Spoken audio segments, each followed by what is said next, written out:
बाबा, आज येताना बासुंदी घेऊन या ना. अगं, कालच आपण आईचा वाढदिवस होता म्हणून आणली होती ना. ऐकलं, गोकुळची बासुंदी पुन्हा खावीशी वाटतेय. खरं सांगू, मलाही खावीशी वाटतेय. पुन्हा पुन्हा खावीशी वाटणारी गोकुळ बासुंदी. सर नमस्कार.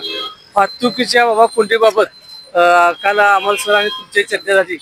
त्या संदर्भात तुम्ही आता काय नियोजन केले किंवा अजून आता चालूच आहे कोल्हापूर ओके, पण अजूनही काय चांगलं होण्यासाठी तुम्ही आता नेमकं काय ठरवले 2025 नवीन सालात? कोल्हापूर शहरामध्ये महत्वाची जी गर्दीची ठिकाणं आहेत किंवा पर्यटक ज्यावेळी येतात त्यावेळी शहरामध्ये वाहतूक कोंडी होत असते, तर ती होऊ नये ह्या दृष्टीनं नियोजन चालू आहे. यामध्ये विशेषतः रंकाळा परिसर आहे, यामध्ये वाहतूक कोंडी होते मोठ्या प्रमाणात, तर ती होऊ नये या दृष्टीनं नियोजन चालू आहे.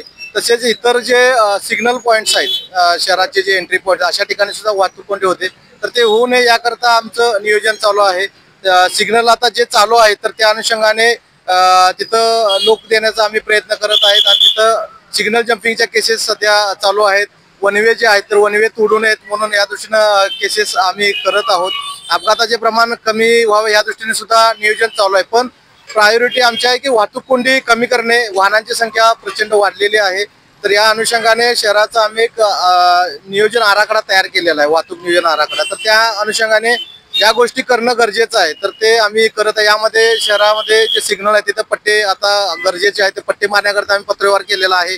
शहरामध्ये जे पार्किंग आहे तर त्या ठिकाणी सुद्धा पट्टे मारणं गरजेचं आहे. तर इतर ज्या पार्किंगचे क्षेत्र आहे ती कमी आहेत तर ती सुद्धा वाढवण्यासाठी आम्ही प्रयत्न करत आहोत.